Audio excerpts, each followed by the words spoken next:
And now, A Native Podcast with Matt and Zach. And welcome back to another episode of A Native Podcast. I am Zach, and with me, as always, is Matt. And I gotta start it off that way as always and say, hey, Matt, buddy, how we doing today?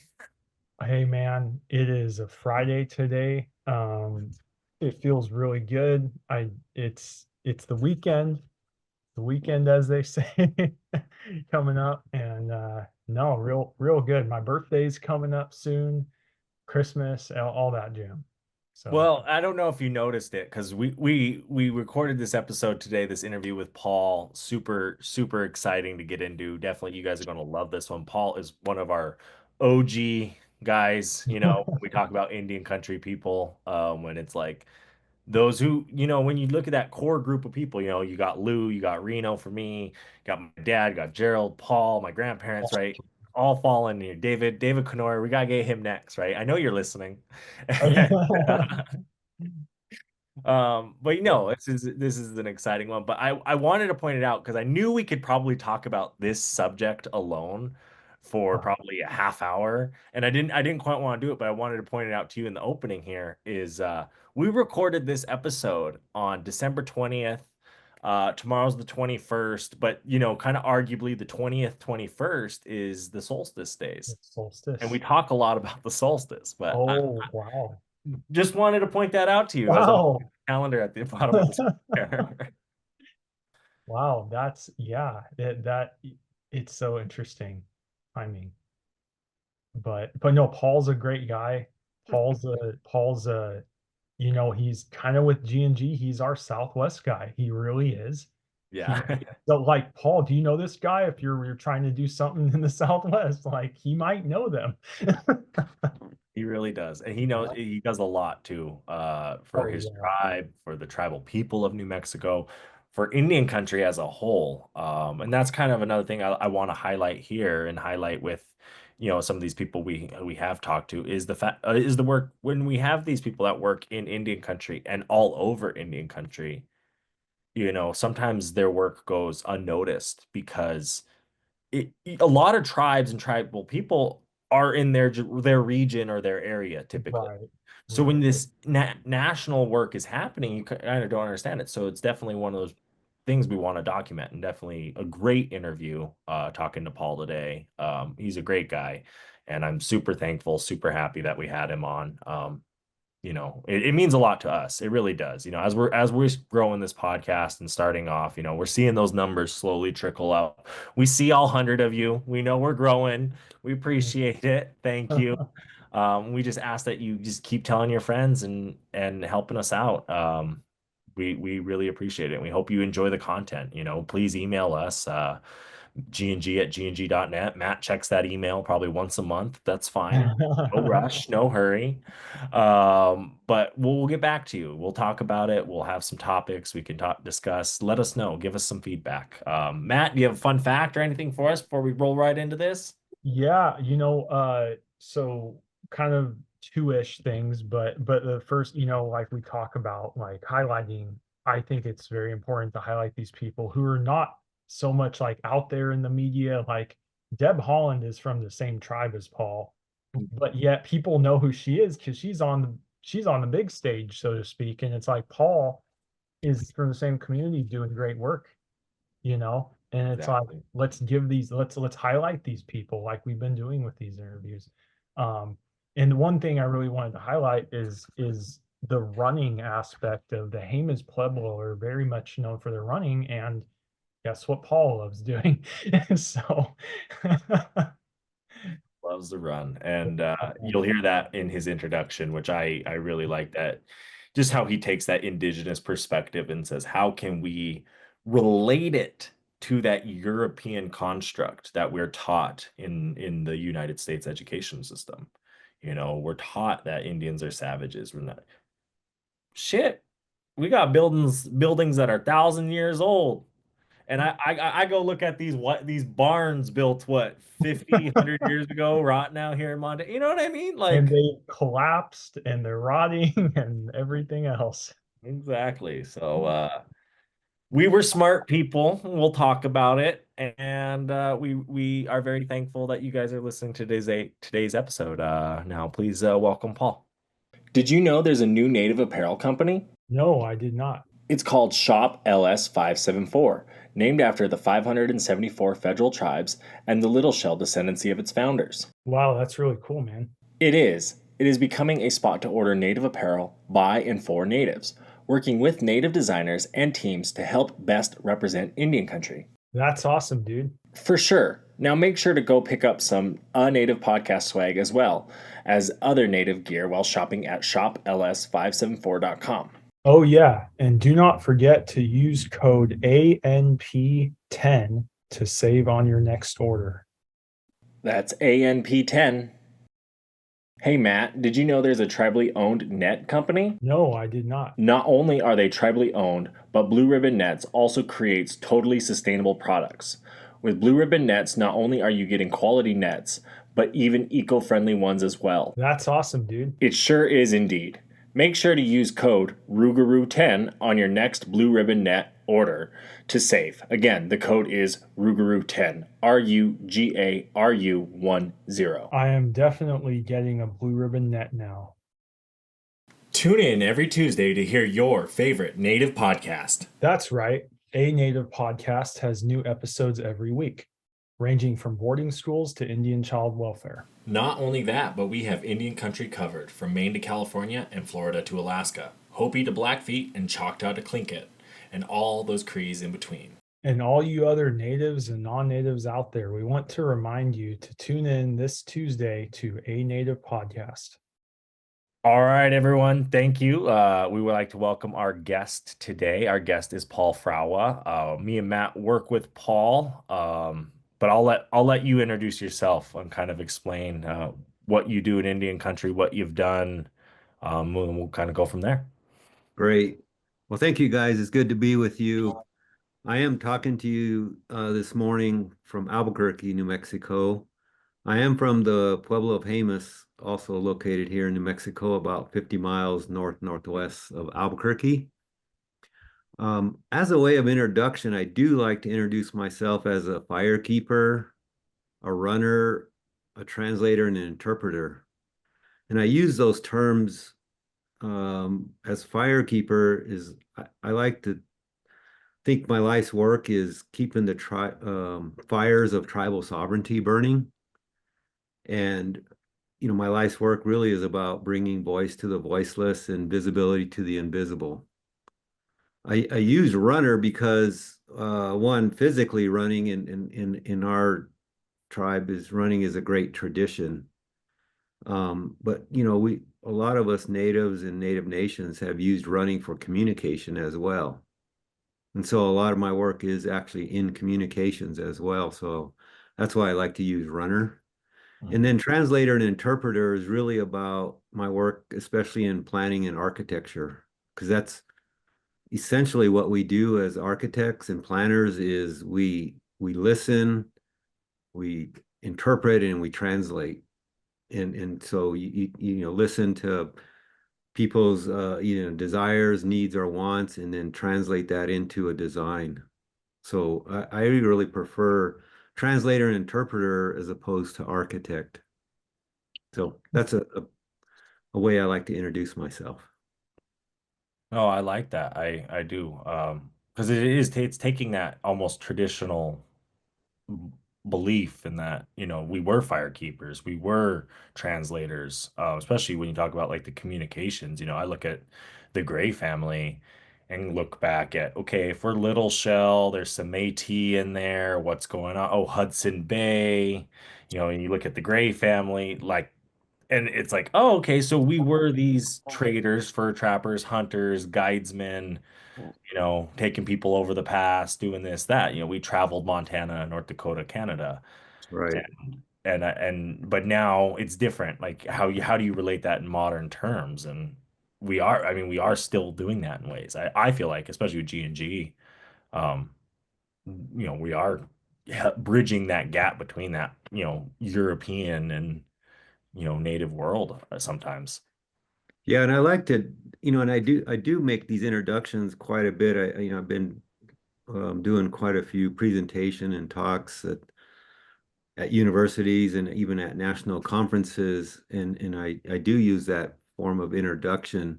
And in great part, guys, it's sort of to bring awareness to indigenous knowledge and indigenous ways of thinking. So when we use terms like architects and landscape architects, engineers, or interior designers, planners, people have when you say those words to others, they have a concept of what that is. It's sort of like back in the day, it was like a roll of blueprints under your arm, right? That's the image you got when you Yeah, talk about architects. exactly. That's what So, actually comes to mind when you say the word, is that yeah, blueprint.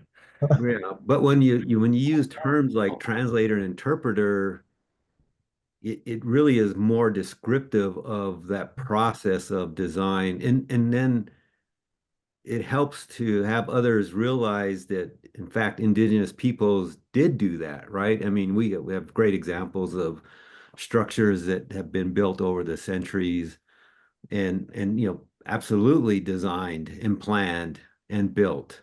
Oh yeah. But you know, others aren't referring to them as architects and engineers. So this help with that descriptive helps bring value to indigenous knowledge, and in hopes too that even our young people realize, we've really done some really great things. So just, Yeah. just that Yeah. alone is sort of why I like to make those introductions in that way and help others realize that yes, indigenous peoples, essentially have been in our architects and engineers and planners, et cetera. Well, and I like that you say that because it's, you look at Portland, there was a longhouse village right where downtown Portland is.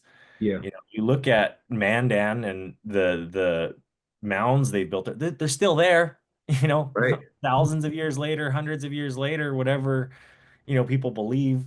But in my opinion, it's like, you're right. We were civilized. We had governments. The American government is based off the Iroquois Confederacy. Right. We were an established, educated society, and And, that and civilized. civilized. Exactly. We had Well, there I'm were saying trade that because centers. there's a lot of, in history that, the words the reason for even boarding schools was to civilize the uncivilized, right? So, I mean, you talk about civilization, and you just mentioned some, they call them like the mound builders, et cetera. Great civilizations, from the past. It's And the here. other, yeah, the other thing is, as I said, I'm here in New Mexico, and I do, work with the Pueblo of Acoma, which is about 70 miles west of Albuquerque. And there's a village up there that's commonly referred to as Sky City, and it's been continuously inhabited for well over 1,000 years. So think about that. I mean, the structures were built and people have been living there for well over 1,000 years. Exactly. And in elements such as, you guys get those thunderstorms in New Mexico where that flash flood rain could ruin mud structures, Right, and it doesn't, you know? right, They built it the right way. right, right. Yeah.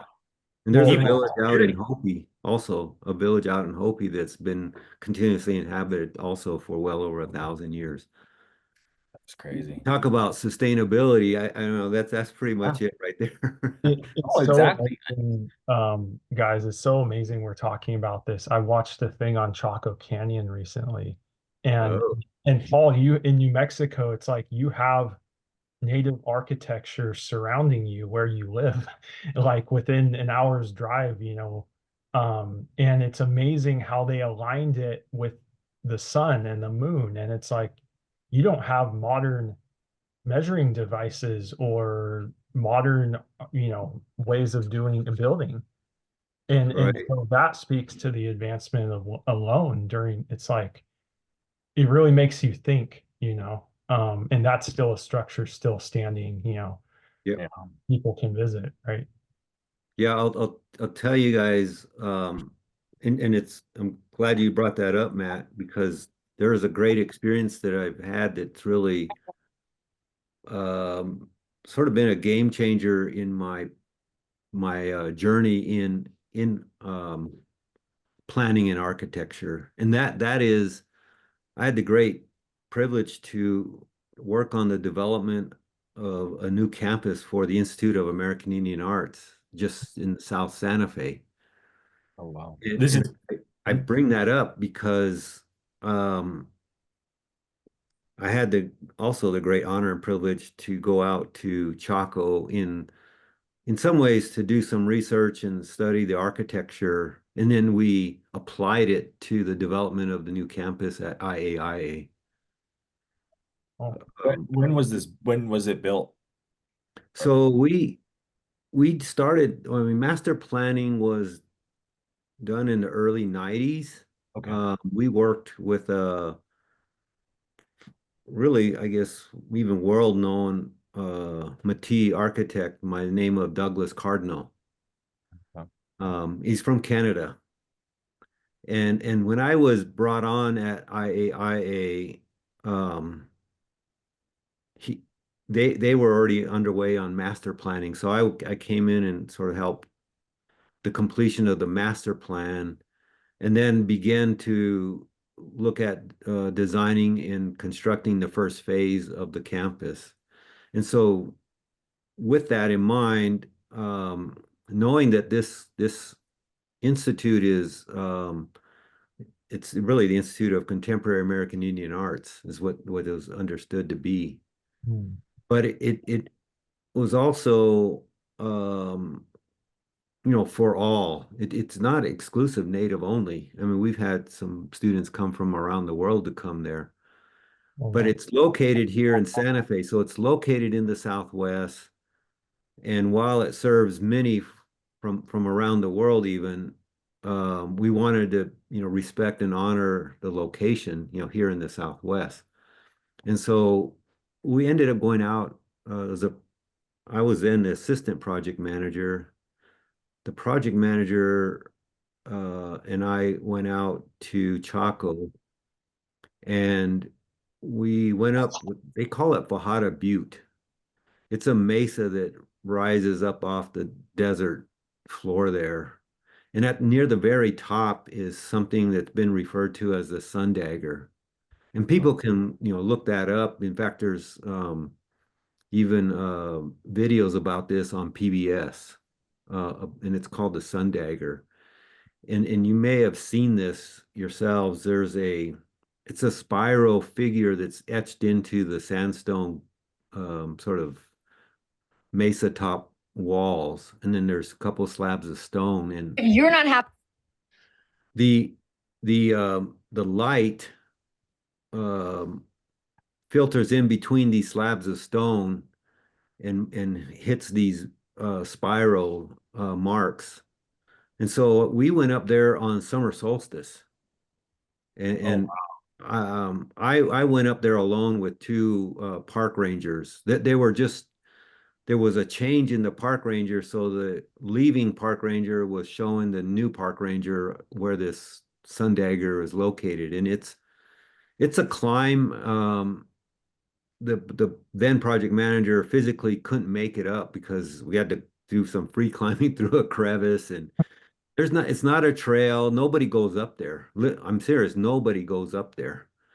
So we went up there. I got up there probably about 11 o'clock in the morning, so it was a good hour or so before 12 o'clock noon. And watched this. I sat up there and watched this dagger of light creep down to the point. The point of the dagger of light hit the very center of that spiral figure, on summer solstice at 12 o'clock noon. It was like, oh my gosh, it's amazing. And then so I started learning more, as Matt said, about the different alignments of the pueblos out there. And in particular, Pueblo Bonito, it's shaped like some will say like a capital letter D. And then it's dissected through the center of that, again, capital letter D. Like that way. Yeah. So there's a wall in the middle, then it's on the summer solstice axis. So on summer solstice, the sun follows the the path of that wall, if you will, the sun's path. So there's not a shadow on either side of the wall. Oh, wow. And so we ended up in the design of IAIA and laying out the campus. It's centered around a very center place, a circular plaza, Okay. which has opening walkways in the four cardinal directions. And then we put in a walkway that goes from that center plaza west towards the then called it was the student housing. And we put that sidewalk in alignment with summer solstice. And we also put a great concrete wall along that sidewalk. Um, That's cool. Again, some of these things we put in place from our learnings from like places like Chaco. The II campus, we also, in our design, we were paid respects to the sacred mountain peaks, to the tribes and pueblos located here and around the Santa Fe area. And we had I identified those and even identified them by the different language names, tribal language names. And so in the building layouts on the site, we aligned them also so they had viewpoints to these various mountain peaks that surrounded the IIA campus. So those are some of the things that we put into place in the development of that campus that is again incorporating what we call indigenous knowledge and indigenous practices. That's really cool. Like you don't think about that because when I went to Ohio, I did my internship there. I went to the Serpent Mound. Uh, Oh yeah, It's real close to Cincinnati, which was crazy to me. I was like, oh, only like 30 miles. I'll go check this out. But each one of the bends of that Serpent Mound line up with the winter, summer solstice, fall, spring yeah, equinoxes.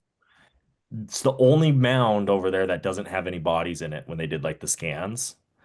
Because then there's like burial mounds around there.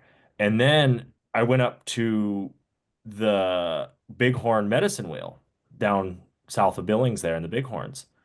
Each one of those spokes on the medicine wheel, there's these like gravel things that they would sit in, line up towards the solstices. oh yeah, And it's interesting again to go back to the point of why are all our societies in tune to the same stuff? yeah, Why, they try and take that like savage kind of mindset and put it on us. And it's like, no, we were astronomers too, yeah, like, and then I wanted to share to show you, show everyone, this is that image, right? This is what you're talking about, the right. spiral. Yep, that's it. Yeah. Yeah. And I mean, I have photographs of my own. I took them while I was up there. I'm sure that sounds amazing. Yeah, it was. It was one of those. I tell people this story, those sort of life-changing experiences, and that's for real. I say that. Um, Again, I was assistant project manager. The project manager couldn't make it up. Our relationship changed after that, and soon, sometime later, he left. I was the project manager. Um, yeah, it was really quite different, and as I said, really just being made aware about what we call indigenous knowledge and indigenous practices, and it helped me to start even learning more about these and researching more and then including them into my own practice. And then so even up to today, very much that's a lot of what I'm doing. I think that, we just having the opportunity to bring that awareness to others, Hmm. um, again, about indigenous knowledge, indigenous practices. And there's so much more. And when you're talking about the mounds and, that's in the Midwest, and then we're talking about Chaco, which is out here in the Southwest, and so on and so forth. And the reason why I think is indigenous peoples, native peoples had a great relationship with the natural world. Yeah. And so you know we understood sort of our place in the natural world, and not being human dominant, you know, understanding that we're also one of the gifts, as well as the plants, the animals, the birds, and you know, the fish. And you know, so we understand that even more so now. That's why we hear a lot of different native people refer to all as relatives, right? Our plant relatives, our animal relatives, our fish relatives. And absolutely we think about it that way, and then our interconnectedness and our relationship again with the natural world. And that is inclusive of the cosmos, if you will, the solar systems, the moon, sun paths, the star patterns. Um, and so understanding that our relationship and interconnectedness with that. And so a lot of our built environment, as it's called, reflects that and honors that and pays respect to that. Yeah. No, you're absolutely right. I mean, I believe it that, when you say that, like to me, I understand that. I know that connectiveness, and just looking at like even the highways, like I feel like our old highways followed more of those native paths that were already there. But then you look at like the newer interstates and stuff, and it says, no, let's cut through this mountain Yeah, versus, oh, we went around it following the river. You know, right. we didn't need to cut off time. We were just living, enjoying life, Yeah. going through it. What I wanted to ask you, what I guess got you interested in architecture and got Oh, yeah. that bloom that start in your career, I guess. What got you into that? Yeah, so you know, I come from a family of many artists. And so growing up, I was exposed to a lot of artwork artists. You know, my grandmother's brother is a pretty well-known artist, painter, style of Southwest style art. My grandmother herself, you know, made pottery, and so you know, many pottery makers in my family. Older cousins that are, you know, did paintings and drawings. And so I myself, you know, enjoyed doing artwork, especially a lot of drawings as a kid, and then even into high school, you know, age. And then a couple of my older cousins went off from the Pueblo of Jemez. They went up to a school in Denver. It was a tech school, and they took some type of drafting. And I remember visiting them with my family up there in Denver, and they were showing us some of their, you know, class work and these really great drawings, these illustrations. And I thought, wow, that's so great. It itself was art. And so then I ended up taking drafting. I took a class in high school in drafting, and then after that, and I was in Seattle at the time. I graduated from high school in Seattle, but I came back to New Mexico, and I ended up going to Southwestern Indian Polytechnic Institute. It's a tribal college here in Albuquerque, and I took architectural drafting. And so I really enjoyed it. I did really well at it, and I just immediately, soon as I completed my studies, um, I did something interesting there. I went to what's called SIPI and the University of Albuquerque, and I did that simultaneously. So I ended up with an associate's degree. And then as soon as I graduated, I was hired on by an architectural studio here in Albuquerque, and then just started into that practice, into that career. And then And that then, kind of over time turned into your planning, right? yeah, over time, so and I our the architectural studio actually merged with another firm, and then they formed a more regional architectural engineering firm. Okay. So and I know Zach used to live here in Albuquerque. You know, back then I did some work on the Albuquerque International Airport. Okay. Did some design work on La Cueva High School, was a brand new high school, really big high school actually. We did some, work for New Mexico Community College. Okay. A lot of work for Kirtland Air Force, a lot of those types of projects. And then that assistant project manager position came available at IAIA. And I had talked to one of the principal owners of the firm I was working with, and I told him about it, and he told me, Paul, you got to go do it. You got to try, you got to help your people. So, and he said, it was great because he said, look, if it doesn't work out, you got a place here. So, I couldn't lose, right? Go and try it. And then, it changed. I mean, I stayed there, and then soon thereafter, I started my own consulting practice. By the way, Zach, that's where I met your dad, is at IAIA. We worked there together.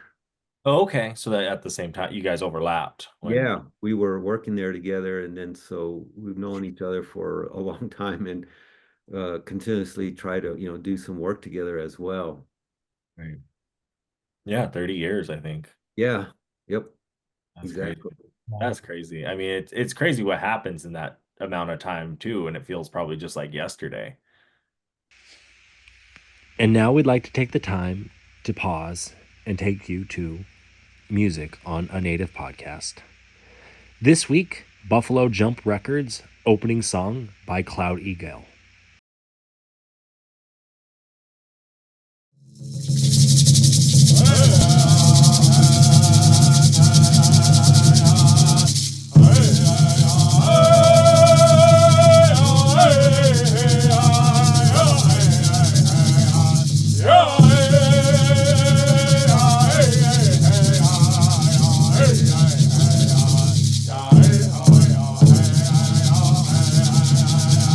Oh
That was Buffalo Jump Records opening song by Cloud Eagle.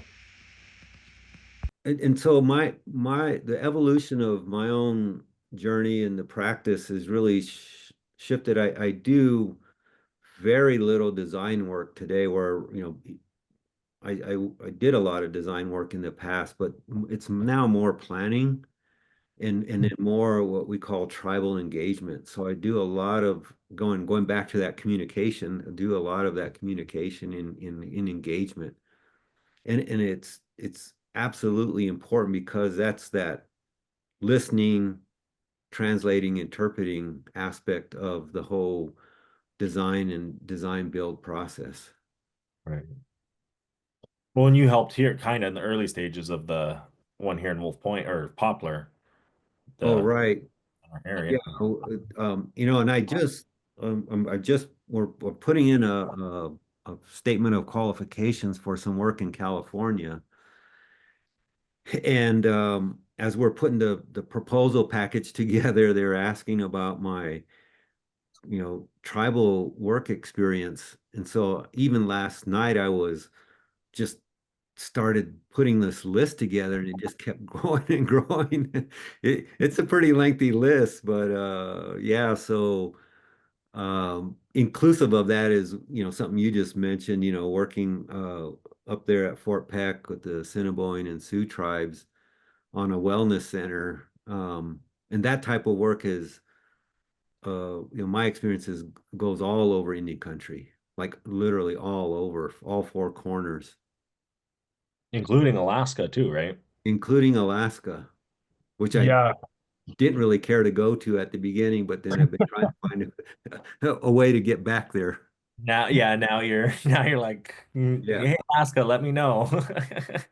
this conversation right here is kind of segueing into a question I had. Paul was looking at your bio and all the states you've worked in, like you said, is everywhere. But were there any particular highlights and or the work you've done for your own tribal community that stands out to you?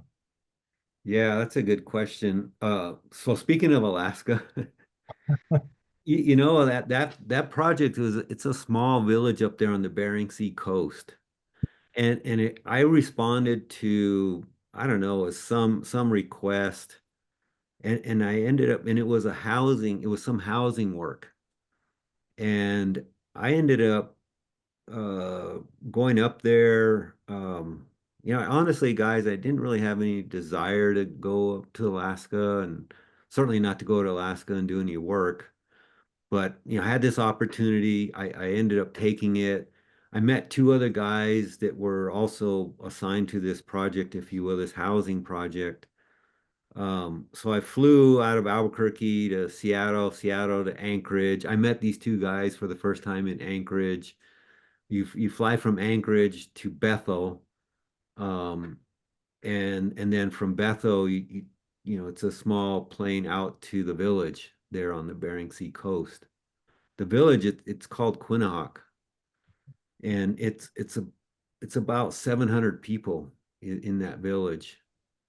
Um, and they had some homes that they're really small rectangular boxes, and they weren't necessarily built for that environment. It does rain a lot there. It's damp. It's up there, and so the housing structures themselves perform very poorly. The insulation that was in the walls were just soaked, so it wasn't working anymore. Um, they were rotting out, made out of wood. They're like almost like modular homes, and they Hmm. built them up off the tundra there, or they set them off the tundra. They don't really build them off because they brought these in, and they were rotting. The floors were rotting through. I went in a couple of them, and I stepped on the floor and almost fell through. The Mold. Yeah, well, and then mold, and mold was around, and again, like a lot of Indian country, overcrowded housing conditions, and so you even had toddlers, laying on the floor against the walls where there's mold all along the baseboards and the corners. is very, very unhealthy as well as unsafe. And then again, just not performing. And so we were up there to try to help them with some housing solutions. Um, so Matt, to your question, that's one of those experiences that really stands out. And it goes from there because it's, really try to improve people's lives through planning and architecture. Um, and that's a good example of one of those that, much needed, in this case, housing, and to be able to just try to help them find solutions to have better housing.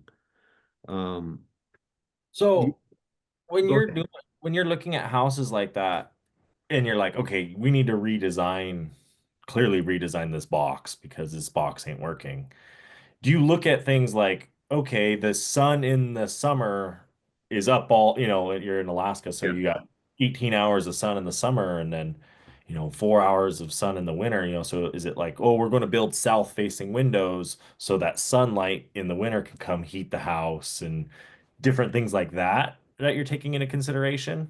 Yes. In fact, there were a couple of units that somebody else built up there, and I went up there 3 different times, but one of the trips up there, I got to see some of these housing, and they were, I'll call them prototypes, and they Mhm. were actually designed in a octagonal shape, much like a Navajo hogan, Oh, wow. and it was partially underground. So they went down below sort of the freezing level. So they were subterranean, octagonal structures, metal siding, metal roof. They were sprayed in insulation. It was a biodegradable insulation. They were really well performing housing units, really well performing. Guys, when I was up there, people were spending like about $1,000 a month for heating oil. Oh, Think about that, $1,000 a month for heating oil to heat their homes.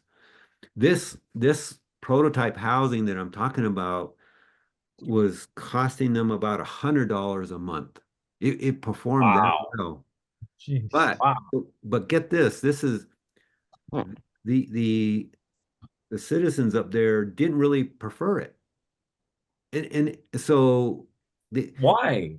well, it kind of goes to the design. I mean, they were used to the rectangular box and they just didn't prefer it. Interesting. And so it as much as it performed so well, it didn't really take. And so this is again part of this when I talk about tribal engagement, I talk about listening, learning, translating, interpreting, translating. That's what it is. And Mhm. we see this across Indian country, and I'll say this, especially with HUD housing. You can go across Indian country and all the housing looks pretty much the same. Mhm. And it's Right. Oh yeah. and it's not respectful of the respective cultures that they're placed in. No, you So see that so smugly blue everywhere. so you see what I'm saying is it you know talking to them more, maybe if they would have made it rectangular and still subterranean and metal siding and well insulated, maybe they might have accepted it more. I don't know, but I'm just giving that as an example where Yeah. it's important that we listen to people's even the backgrounds, the culture, their histories, and then translate that into again in this case housing solutions that their one will be accepting of, but even be proud of. So again, going saying that here, I'm here in New Mexico in the Southwest. We have a lot of homes in our Pueblo communities that are built out of Adobe bricks or blocks that we actually made ourselves. Yeah. And it's from the earth, from this place, Vigas, from the trees from this place. Um, and it works. It absolutely works great here in this environment. So those are some of the things that I think that is important as we all think about the practice of architecture, and especially native or indigenous planning, architecture, and design, that we have these opportunities to incorporate this indigenous knowledge and practices. No, yeah, I like that. And then you're a runner too, not only running around everywhere, like Matt Yeah. was saying, but I know you probably went on a morning run this morning too, huh? Not yet. Not yet. Oh, that's Yeah. next. Coming. Well, Oh, after Paul's story from Alaska, I expect to get some viewer from Alaska and sending out something about. So um, kind of, I guess here, I also wanted to ask you kind of, you're on a lot of boards, it seems like. Um, what, if you want to talk about those just a little bit, and just kind of what you do in that sense with the advice you give to the Yeah, organization you're part of. yeah, sure. Yeah, I'm actually right now I'm on let's see, 2 or 3 boards, but the boards I've been on include Wings of America. It's a Native youth development um, organization that really, I'll say this, uses running as a way, as a catalyst to develop leadership. I was on the Hamas Health Board for a great number of years and helped develop our health center there in the Pueblo. I'm currently on the Acoma Health Board and helping them again similarly develop a health center for the Pueblo of Acoma. And then I'm on another board. It's a native STEM organization. So that's another board that I'm serving on, and it's important to me, and it's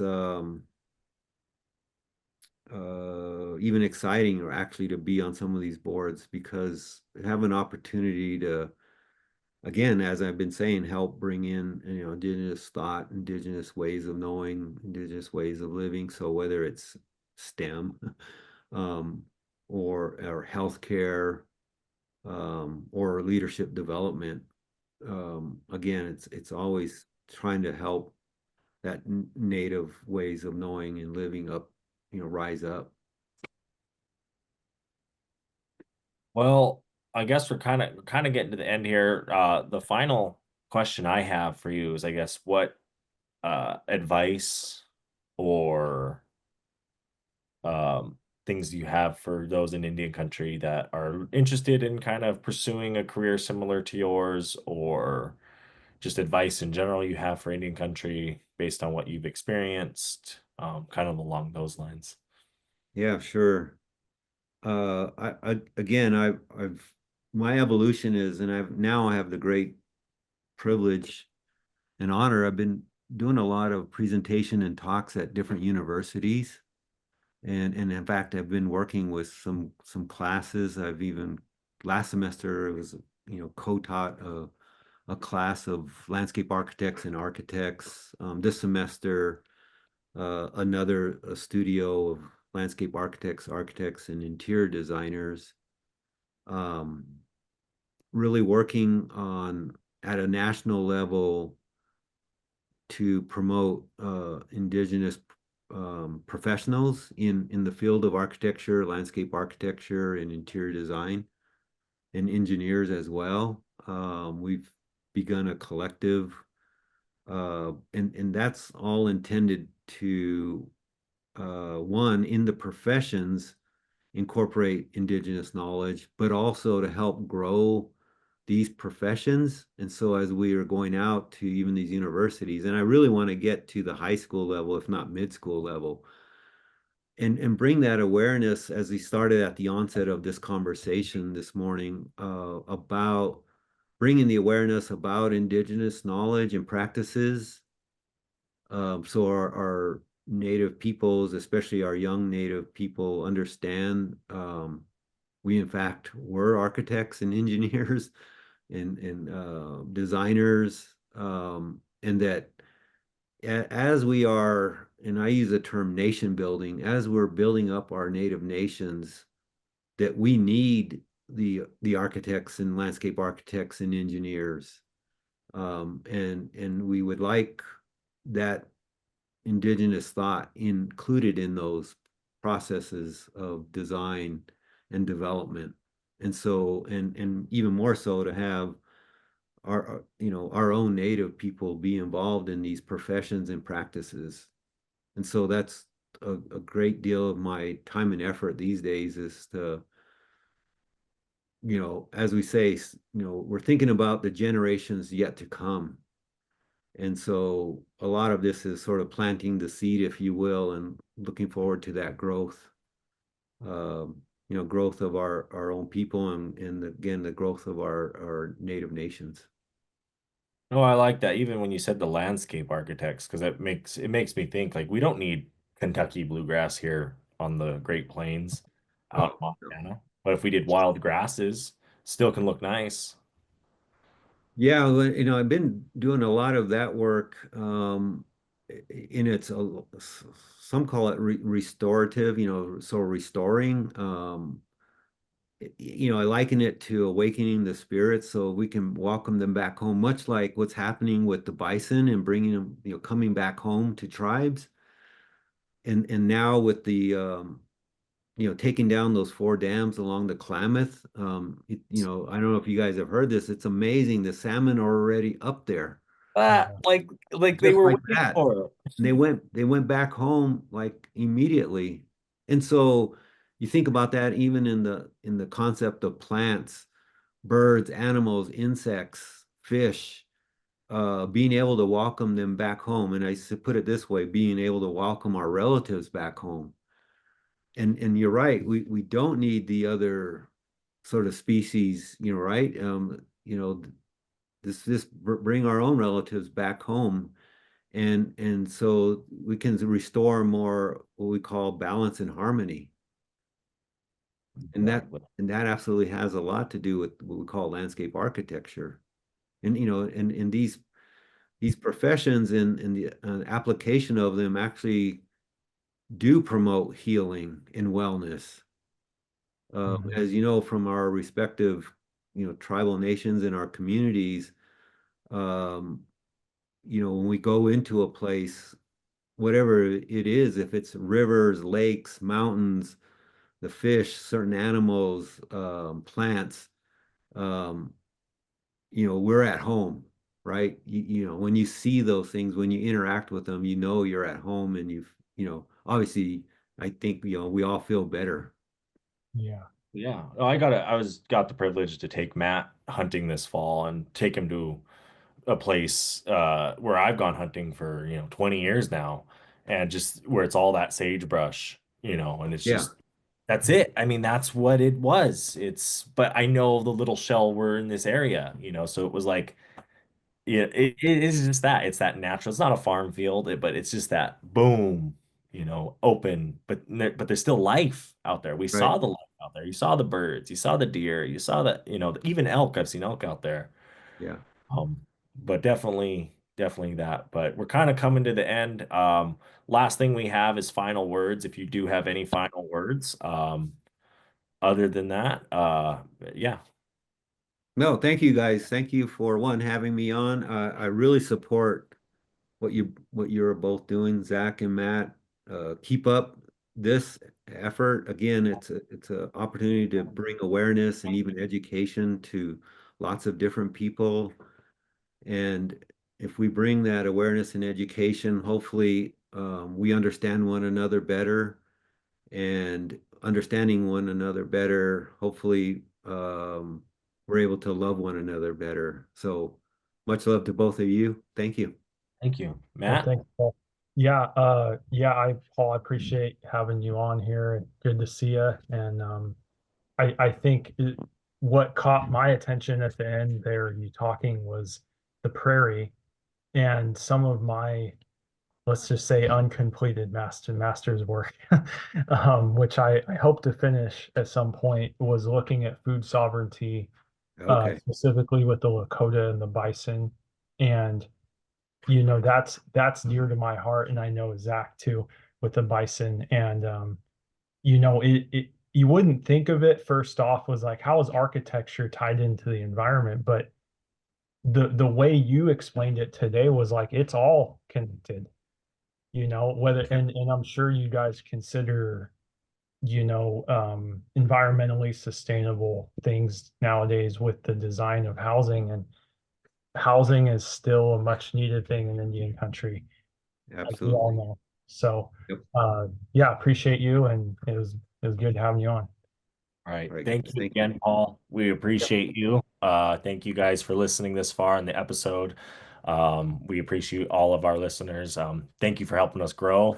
We're on that steady growing up, which is always good. Definitely share with your friends, your grandma, your sister, your cousin, whoever. Paul, thank you again. Definitely appreciate having you on. It means a lot to us that you give us your time to talk about what you've done. Definitely, Matt, again, always another good episode. But until next time, everybody, bye-bye. I know ballers, I know chiefs, I know riders from the east. I know educated natives down to picket in the streets. Middle fingers to police, fuck you, we come in peace. I know red-skinned hippies that be giving me the creeps. I know beauty, I know beast, I know savages and freaks. And I know a couple cousins even bougier than me. No, ain't elite, bougie native, yes indeed. Art exhibit to the club, and we roll it 20 deep. Copper on my neck, gold on my ring, feather on my hat, skin stitched chin, 100 warriors on my back. They be drumming when I sing, man, there ain't no way around it. A Native Podcast is produced by G&G Advertising and Quartz Lake Productions.